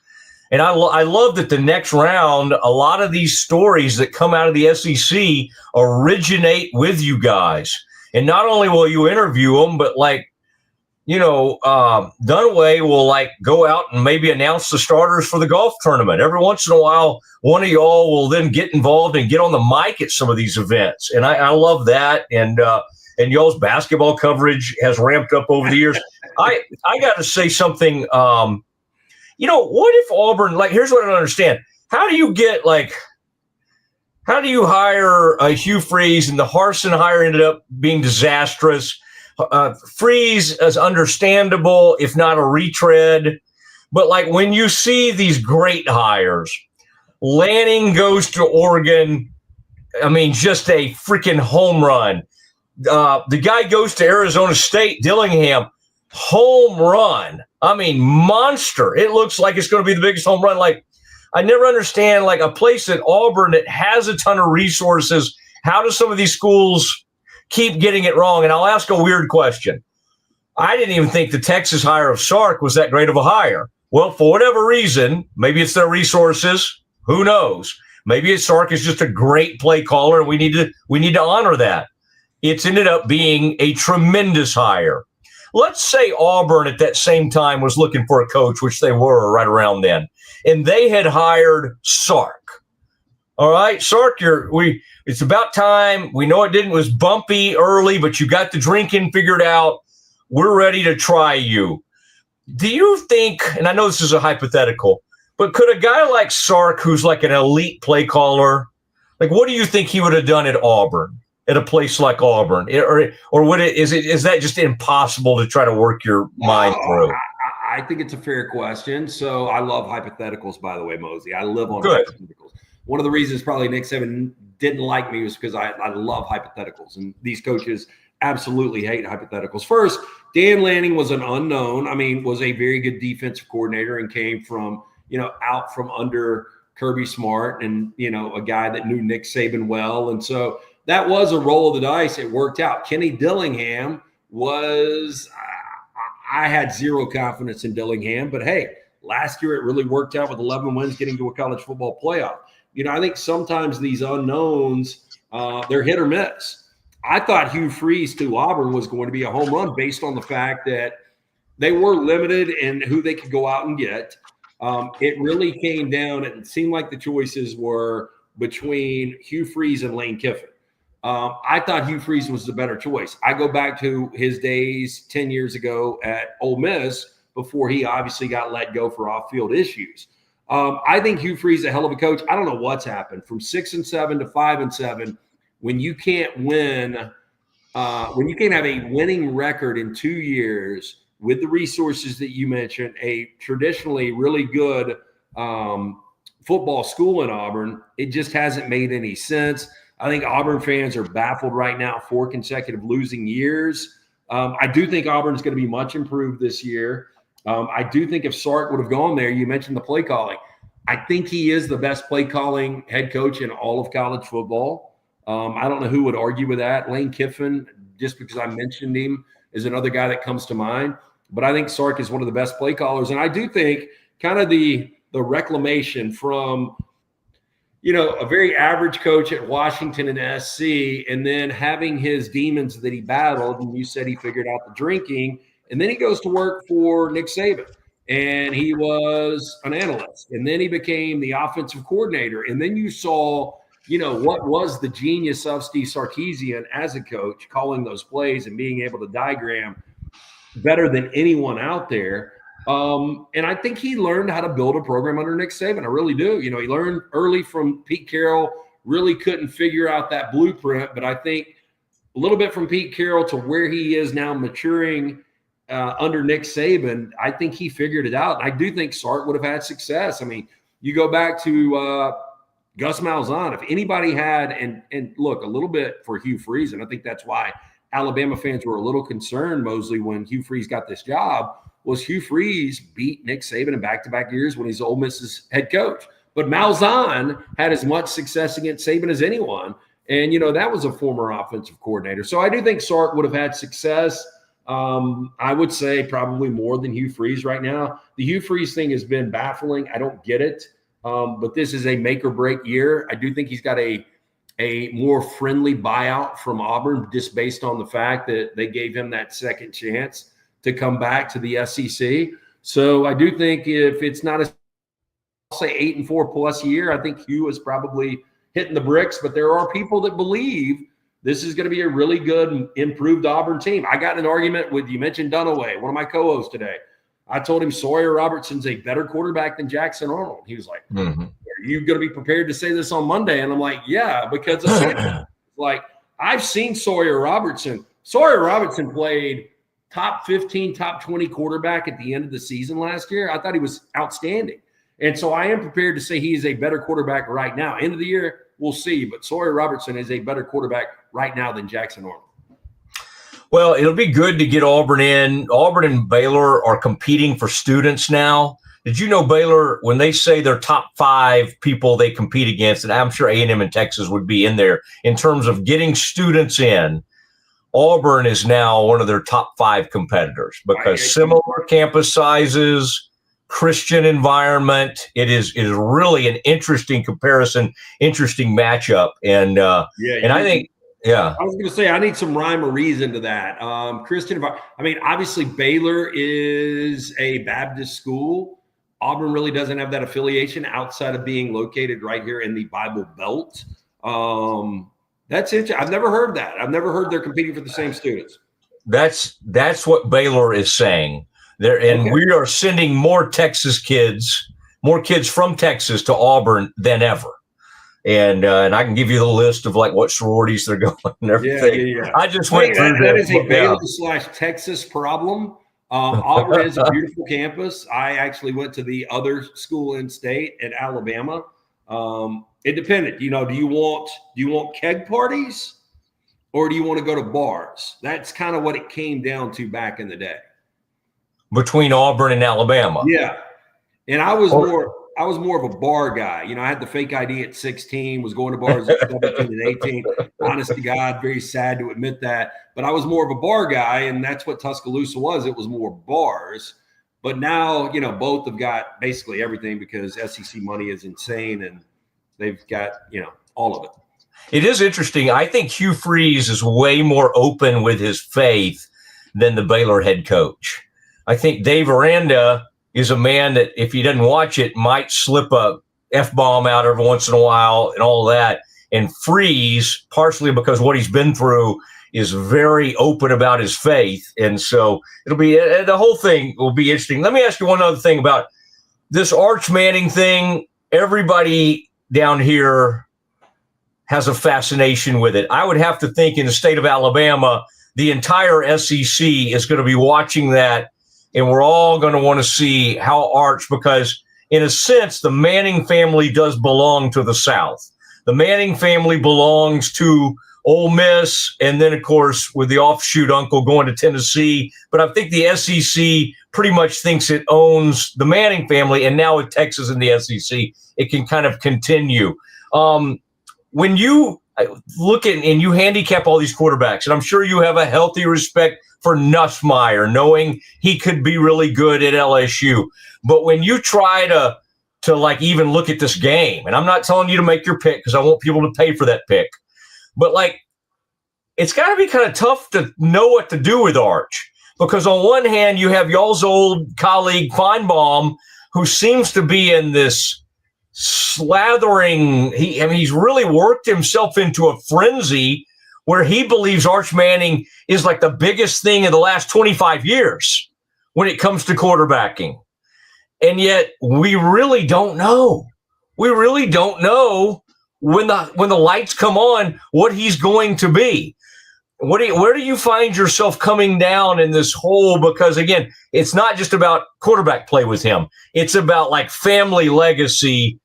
And so there's a lot on the line when they play that game Saturday. Okay, so and it's I love that you asked me this, because I go back months and months ago and I'm like, I don't know how good Arch is going to be. Like, I feel like he's going to be really good because you mentioned the lineage, and like he is just set up with his infrastructure. He is set up for success. But the fact of the matter is, it's his third career start, his first start on the road, his first start versus a ranked team. Again, I think Arch is going to be really good. How good, I don't know. And, but on the other side of this, you got Julian Sayin, 84 career passing yards. This kid's never started a game. You've also got, what was the number one scoring defense in all of football last year under Jim Knowles, who has now gone to Happy Valley to be the DC for Penn State and James Franklin. You bring in Matt Patricia. I've never been a Matt Patricia fan. I think that could be a factor. Going back to SEC Media Days 2024 in Dallas, one of the more pleasant experiences we had was sitting down with Quinn Ewers. I thought he was just a lot of fun to talk to. I thought he was very transparent, just a charming, charming kid. But watching him last year, I thought he was good. I didn't think he was great. He led the SEC in passing touchdowns, but, he never played like an elite quarterback. And my whole thing was, if Arch is really the next coming, and you talk about the hype and Feinbaum talking about the last 25 years, this is the most hyped player we've ever seen since Tim Tebow coming into a college season. Why didn't he play more last year? Like, as good as Ewers was, coaches don't have loyalty anymore. They just don't. And if Arch was a guy that people believe is going to win a Heisman and win a national championship, why wasn't he playing more last year? Now, maybe behind the scenes, there were these agreements between Quinn and Arch and Sark. But I am a little hesitant on this. And, I said it months ago, and I've heard Aaron Murray say it since. I heard this morning Jordan Rodgers on ESPN. saying the same thing. Like the film doesn't match the hype. In Sarkisian's system, when you've got the skill set, I think people are going to be really good. And I think ultimately he's going to be. But I am a little surprised. And I think we would all agree with this. If it's Arch Mosley instead of Arch Manning, I don't think we're even coming close to talking about this kind of hype. Arch Mosley has a ring to it. Yeah, I bet. Yeah. Man, I right now I'm having to deal with Connor O'Gara, somebody y'all had on from Saturday Down South, saying Auburn's going to win this game. So that's tough. It's tough to deal with. I did love, man, some of your predictions. Well, can I want to tell you this, Mosley? I just want to go and I'll roll it out here before I've even said it on our airwaves. Oh, I love this. Can we play, Scotty, can we play that little breaking news sounder that we've developed? Okay. Hey, yeah, what do you have? I'm going to do my best. Dave Aranda. I'm going to whisper here. I don't trust Dave Aranda. I really don't trust Hugh Freeze now at this point. So pick your poison when it comes to a coach. I mean, Aranda from 3-9 to 8-5. How he salvaged this 6-game regular season winning streak that they're rolling in on. I think it's going to come down to a couple of things. I do think it's going to come down to Jackson Arnold, how much confidence he has, and does he play comfortably? Does he go out and, read and react? Or is he a little hesitant, which maybe causes for a delay and an untimely turnover here or there? On the other side, this is an Auburn defense under DJ Durkin that's probably going to be a little bit better in his year too. They only gave up 118 rushing yards per game last year. Now, Bryson Washington is a really good back. You mentioned this, over 1,000 yards. What gives there? If Bryson Washington can have some success and open things up for Sawyer, I think Baylor's going to win this game. If Auburn completely shuts down Washington and they become one-dimensional, then I think it becomes a problem for Baylor. I think Jackson Arnold's first start with Auburn on the road is going to be more difficult than people are saying. Everybody is just going, Auburn is an SEC team going against Big 12. Auburn, it's one of the reasons they're a short favorite, -2.5 right now in Waco with a total of 57.5. I actually think you're getting one of the better Big 12 teams against a middling, although improved SEC team. I'm going to take the dog at home on a Friday night. And by the way, for your listeners and viewers, red hot on Friday nights. I am going to take the Baylor Bears plus the 2.5. I think they ultimately win this game. And this has been a difficult game for me to handicap all summer. But this week I've kind of rounded into it and I feel pretty good about it. Boy, I love that. That is exclusive information. And Lance, I appreciate this. Can you reach back there? I want to see that sliding door behind you. What does that lead to? Oh, no, it's a pantry door. So, like, I'm not in my office right now because, full disclosure, girlfriend's here working remotely from my house. So I crept into the kitchen because I came from the offices. Yeah. So this is just a pantry door. I got the kitchen redone last year. And I've got 2 Vizslas. Bullet. Come here, buddy. Get those Vizslas on here. Yeah, that's all. So this is one of my wild Vizslas. You see right here. This is Bullet. Chili's on the couch. He's looking at me. That's giving nice. Me that face. But so I had to get the barn door that claps where they don't get into the pantry, Mosley, because these dogs pass out of anything they can get a hold of, including hemp products. So you do not want those hot dogs getting high on that hemp delicious. That's a beautiful dog. Sometimes it's good because these two, they'll just kind of like pass out. I know that, the Humane Society probably wouldn't, wouldn't rally behind that. But again, it was out of my control when somebody got a hold of something. All right. You never know who will appear. I mean, honestly, the dog, if you give us a little better shot of the Vizsla, I can't really say that. Is that a, come here, yeah, that's a beautiful dog there. I can see this is Bullet. Yeah. Bullet. Great to have you on. Come here, Chili. You want some love? Chili, come here. Let's get Chili on real quick. Chili doesn't care. Bullet spelled like Bullet Bourbon, by the way. He's named after a bourbon. Oh, that checks. Yeah. All right. And then your girlfriend, next time we do this, if she would like to come on and share any thoughts, love to have her on as well. Hey, you'll love this. Guess where she went to undergrad? and was Where's there that? with a current standing SEC coach. Okay. I'll give you hints. So their former quarterback is going to be starting for a Big 12 team this weekend, and her former coach is now a standing SEC head coach. Just tell me. I can't. This is Liberty, too much. Liberty. Oh my gosh. She went to Liberty. Yeah. That is so. I did not have you ended up dating. I knew you would end up dating a very young woman at some point, but from Liberty, which meaning she used to have chaperones on her dates there. Oh, hey, look. Liberty used to put somebody in the back seat just to kind of monitor things. It's so it's a long story, and I don't want to bore your listeners, but she's from Los Angeles, and her mom wanted her to go all the way across country and wanted her to go to a small Christian school. Wow. Yeah. But hey, she's getting her mom back because she's with me now. So, well, that's awesome. Yeah. Yeah. And if she ever has any like Falwell Jr. stories, I'd love to hear them. Becky Falwell was I was actually talking about this yesterday. So there are some Falwell stories. Yeah. This is a true story, and I'll let you go on this. You might know this. You got to go? We can save it for next time if you want. I think Scotty's saying we got to go. Be real quick. I want to hear this real quick. So Falwell's box at Liberty was the only one that was blacked out in the entire stadium. So you couldn't see into the box what was going on. That's all I got to say, and that's a true story. Sorry, Scotty. Oh, man. All right. Hey, Lance, thank you, buddy. Great stuff. Always fun, Mosley. See you, buddy. There he goes, Lance Taylor on the Matt Mosley Show. All right, we got several things to wrap up. We have some breaking news items to share with you, including my trip to the Rangers game last night. That is next. When Central National Bank decided to partner with Baylor women's basketball, we didn't know exactly what that partnership would look like. What brings you into the bank today? For the last couple of months, I've been noticing a charge on my account, and I would like to block it. I see. So you have a charge. Yes. And you'd like to block it? Yes. I think you should take the charge. What? Yeah, I definitely think you should take the charge. I don't think you understand. Sometimes you just have to take one for the team. Is there a manager available? We love that Coach Colin is all about the team. Once we get the vocabulary down, the sky's the limit. Central National Bank, proud partner of Baylor Athletics and Baylor women's basketball.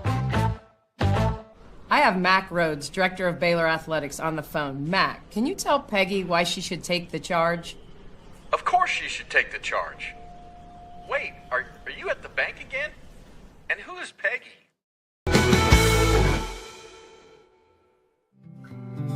Are you ready to take control of your health? At 4U Health, we believe wellness and lab testing should be accessible, inclusive, and yes, fun. With our tech-powered at-home lab test, you save time and money while feeling your best. Say goodbye to long waits and office visits. Check your health on your own terms with 4U Health. Visit 4uhealth.com today and free yourself from traditional medicine. That's the number 4uhealth.com.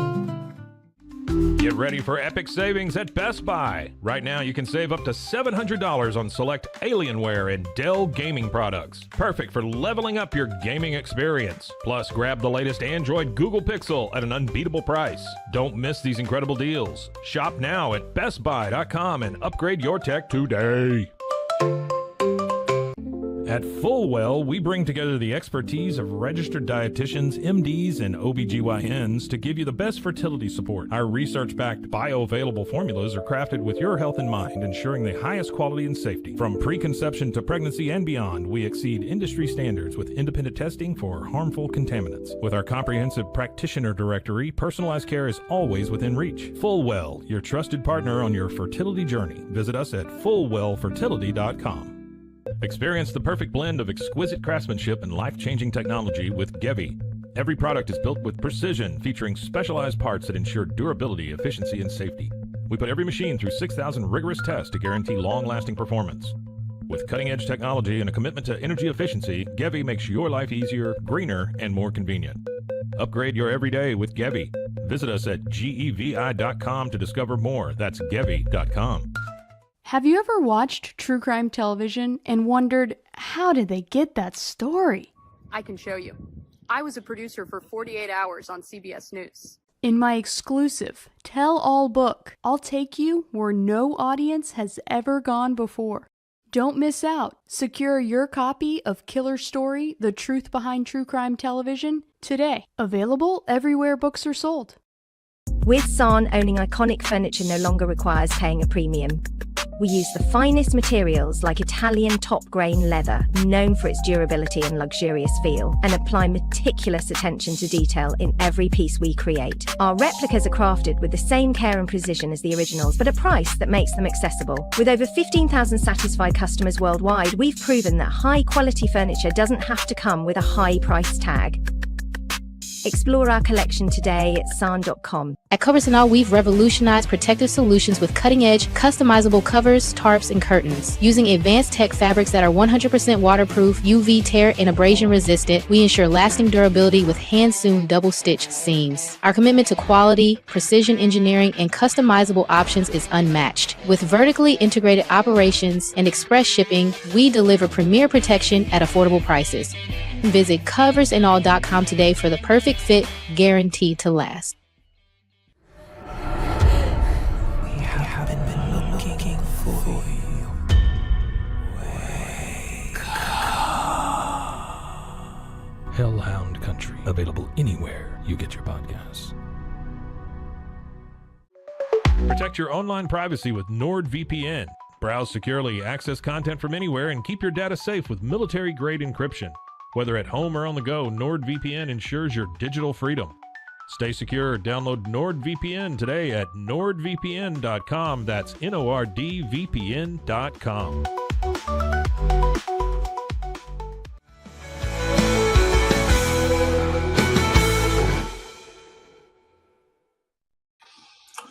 It is Matt Mosley Show on the Rogue Media Network.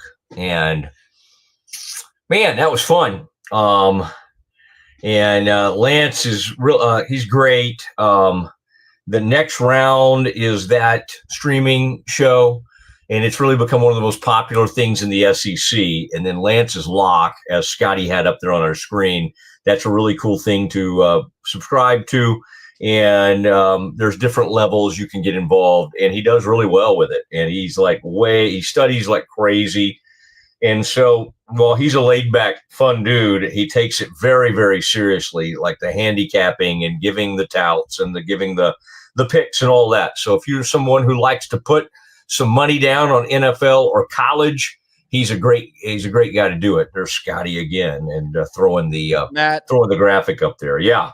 I know something we've been getting adjusted to together here is what I can do for you if you just give me enough heads up. So while you were talking with Lance in just a couple minutes, let me find the right one. Let me just triple check that's yes. Oh yes, there it is. Here's the photo we came up with on the Matt Mosley Show. Jordan Hudson did file a trademark for the phrase "gold." Oh, is that her? Is that her in the UNC? That is an AI-generated image of a woman who very much resembles Jordan Hudson wearing a UNC jersey that says "Gold Digger." And again, this is not the insult of the Matt Mosley Show towards Jordan. Jordan has filed for a trademark of this phrase. So there's the name on her jersey. Yeah, and see, I'm seeing, and this may just be my vision, I can barely see her in this. I'm seeing a very blue version, but I do kind of see her face there, and you're right. I mean, they want to be treated a certain way, and the media asked us about this, and she walked off of that one interview, or she cut off a line of questioning, and that was kind of when that story started to really take off. And yet they do stuff like this, like they want. I mean, first of all, you're right. That's like a rap song, and like I can hear that song in my, she's a gold digger. Whatever that is, I can hear it in my. You can't just I mean, you and I could just say, well, whatever. We own Sikkim. We own the Sikkim brand. Like somebody at Baylor did not do a great job with Sikkim, by the way, because it seems like there's like 15 different podcasts named Sick'em something. All right. And Baylor's just getting around to going after the interlocking BU. Boston University basically took the interlocking BU and they made it red. And Baylor is totally within its right to go after that copyright. Yeah, I think I just want to trademark the animal, bear, B-E-A-R. I think I'm going to file a trademark. I want to be paid every time someone looks at a bear, talks about a bear, names something after a bear, creates art featuring a bear, cuts a cutting board out of, driftwood shaped like a bear. I want to be paid. I want to be paid every time. I'm okay with that, and I'll help you file that because, I went to law school. I didn't really become a lawyer, but I did go to law school. By the way, speaking of the Bears, I've got to, and again, I'm such a hardcore journalist. I can't really feel comfortable on air wearing my Baylor stuff, but when off air, I wear plenty of Baylor things because I went to Baylor. Dad played there. My great-grandparents went to Baylor. It's a huge part of my family. But it dawned on me as you were just talking, Scotty, that my Baylor gear, like you have the pullover, I have that same pullover. Some of my pullovers, I think I've put on too much weight. And, in your mind, you always think, I can get back to that weight. I now have lived enough life at this current weight that I realize I can't go back to any of those clothes. So I'm really at a place where I need to redo the Baylor wardrobe. So if anybody's out there, and it used to be like John Morris would just, he would get so many free things. He would just give me a bunch of stuff. But John has not even checked on me since I left the radio station. John's a longtime friend of mine and a great friend and will continue to be so. But like the text, like Matt enjoyed work, like what's going on? What did you do? Why have you left? That text has never come because John is very, very wise to just sort of, you talk about a man who he does not get involved in any sort of deal. It's like Mosley's left. I'm not sure why he's done that, but I'm not going to check in with him. And that is the stance John has taken. That's fine. But he used to give me a bunch of stuff, and that was kind of fun. But Scotty, if you have any thoughts on where I could load up with some really cool Baylor gear, do we have any sponsors at Rogue right now? Because I noticed some of those schools, some of these podcasts are really tied in. I'm not going to say the name, but it begins with an R. And I know they make Baylor stuff.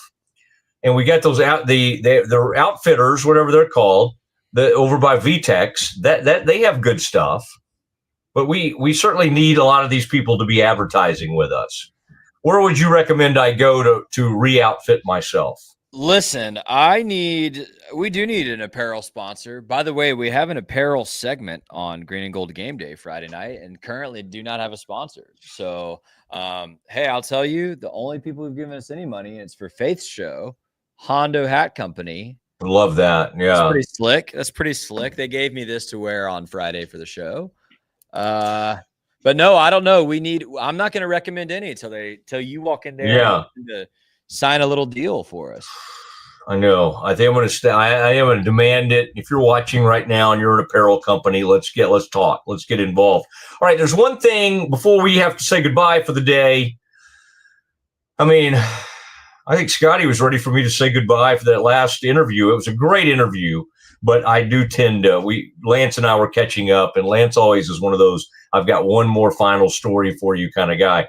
But Scotty, by the way, Lance and them have like hit the ultimate home run on a streaming show in Birmingham, and they took their old radio show and they turned it. And Lance is one of the rare guys who is a really good on-air guy, but like an unbelievable sales guy. So if we ever need to tap into anything, he can be a friend of ours, and he said he would share any information with us because like when it comes to like national sales and stuff, he knows how to do all that. And I think we do too. I mean, I say I don't know anything. I just know how to like talk. And I'm not even sure if I'm that great at that, but I've done it for 20 years. So somebody thinks I do it well. Let's do this thing. Okay. Cause I want to talk a little golf, and you're like, Mosley, what are you talking about? So And let's save, Scotty, this story I want to do about like preserving rivalries and things in college football, because it does scare me. The SEC seems to be doing a better job of their 12. Now they're going to play 12 conference games, and they're going to protect 3 games every year. And within 2 years, they're going to play all the teams. And within 4 years, they'll go to all those games, but they'll protect 3 games every year. The Big 12 is not protecting as much as it should be protecting. The Big 12 right now doesn't care about Farmageddon, doesn't care about Baylor Tech, doesn't care about Baylor Oklahoma State. It is not in the business of preserving rivalries. The only one we've gotten help with is preserving the TCU Baylor rivalry. All right. I will not, Scotty will get mad if I call it what it's supposed to be called now. All right. Which involves a state flower. But the Big 12 is not doing a great job of preserving football and basketball. In fact, it's trying to preserve 2 games every year with TCU in basketball, and it doesn't understand that we don't care about the basketball rivalry. We really don't. Like I say we. I'm sure there are people out there that love it for whatever reason. But TCU historically is not good at basketball. Baylor is great at basketball. Baylor versus Kansas is much more important to us and to the conference than Baylor and TCU. Now, Baylor versus TCU continues to be an important thing. But I think anybody who tries to come out and say Baylor TCU is some important basketball rivalry doesn't know what they're talking about. It's just not. Nobody cares. It's like Baylor TCU baseball. TCU's been, over the last 15, 20 years, much better than Baylor at baseball. And I don't even know if Baylor TCU matters to them anymore when it comes to baseball. Maybe to Baylor people it does, but right now Baylor's trying to reestablish and get good at baseball again. So anyway, there are some things we need to discuss in that world, because somebody named Pate, and I know he did some things, Scotty, that made you and other Baylor people mad recently, because he did show that he didn't understand Baylor's football personnel this year with a comment he made. But that doesn't mean he can't do so we can't use him. I mean, we're not going to disqualify him forever because he screwed something up, because I think that guy does have some talent and there are some things he can say and do. You know what he reminds me of? Like what our old pal that used to be at Sikkim, Piquel, J.D. Piquel, who I kind of mentored at one point in his career, and he's over at On3. When I hear J.D. Piquel's pacing and the way he sounds, I think he's not, and I'm not saying mimicking, I'm just going to say he may be paying homage. I think he sounds a lot like that Pate guy, Josh Pate. And so if maybe some of those guys that are doing a lot of SEC, maybe there, but I love Piquel. He's done really well, and he's doing well at On3, and we'll have him on our show because I really like that guy. All right, here's where we're going to go with golf, though. We have chosen the Ryder Cup teams. Now, I hope Scotty Swingler, if he's not a huge golf guy, I'm going to try to get him into it, because the Ryder Cup is very important, very fun, very Team USA versus Europe. And it's a whole different version of golf. And they're having this one at Bethpage Black. And quite honestly, the team we've put together, the Americans, is not that great of a team. I'm not saying there aren't great golfers on there, but I don't love the team. And I fear Team Europe, because they ripped us one the last time we played them. Now, we went over to Rome. We went over on their territory. It's going to be nice to have the American crowd behind us this next time out. But I don't love our team. And I hate the fact that Keegan Bradley, the captain of Team America, Team USA, I hate that he did not pick himself, because he was having a great year. And in a year like this, he should have been picked. But nobody's picked themselves as a captain since Arnold Palmer did it like in 1965. Nobody's done it since then. And so Keegan decided not to do it. Here is Keegan Bradley's explanation for that. And then Scotty and I'll react. I would say there was a point this year where I was playing a while ago, and all these guys stepped up in a major way and played their way onto this team, and that's something that I'm really proud of and something that I really wanted. But it was an extremely difficult decision, and but one that I'm really happy with. I'm really happy with these 6 players, and I'm glad it's over. And Keegan, a very quick follow-up, if I could. I wonder if you'd agree with the statement that if the U.S. captain was anyone other than Keegan Bradley would be playing on this team. How are we ever going to know that? Because I am the captain. But I grew up wanting to play Ryder Cups. I grew up wanting to fight alongside these guys, and it broke my heart not to play. Really did, because you work forever to make these teams, but ultimately I was chosen to do a job. I was chosen to be the captain of this team. And my ultimate goal to start this whole thing was to be the best captain that I could be. And this is how I felt like I could do this. If we got to this point and I felt like, the team was better with me on it, I was going to do that. I was going to do whatever I thought was best for this team. And I know 100% certain that this is the right choice. And these 6 guys, again, played so incredibly coming down the stretch here and made my decision a lot easier. Man, he's 39. He's playing great. He's a quirky playing kind of guy because of some of his pre-shot routine. Not as quirky right now as Patrick Cantlay, who did make the team. And Patrick Cantlay's waggling a ton. He's taking a ton of time before shots. And he's driving people nuts. But Keegan, I think, did the honorable thing here. But it does stink that your captain is a better option than a couple of guys on the team. And who am I talking about? Ben Griffin won a couple of weeks in a row, had a couple of top 10s in majors this year. Ben Griffin's played great. He's never played in a Ryder Cup. I don't know if he's ready. He worries me. He really worries me having him on this team. And honestly, Colin Morikawa, who's been on teams and has won a couple of majors, I don't love how he's playing. I don't love his body language. I don't love some of the miscuts. I don't know. I wish the Americans had, right now they only have, Scotty, I think, 2 intimidating dudes. One is Bryson DeChambeau, and obviously one is Scotty Scheffler. Now, Justin Thomas is a great Ryder Cup player, but he's up and down right now as a player. So you got 2 intimidating guys who can stare down who they're playing against. And the third one would have been Keegan, because he's he's just awesome.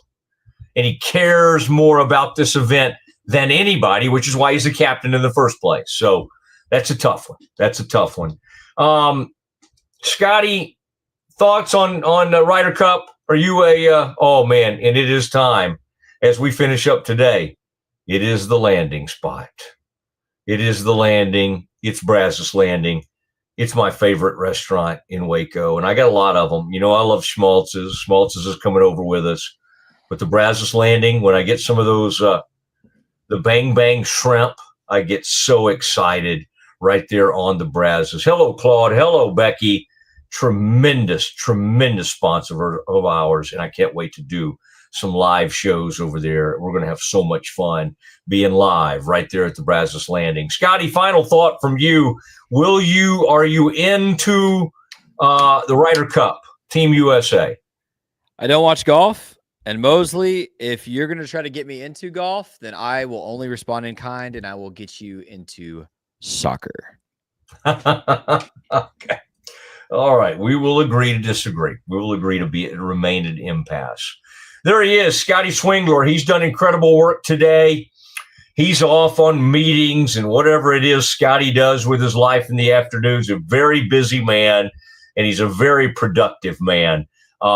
Continue watching, continue signing up. Tell your friends. It is the Matt Mosley Show on the Rogue Media Network. Have a great afternoon, and we'll see you tomorrow at 1 o'clock straight up. Good night, everybody.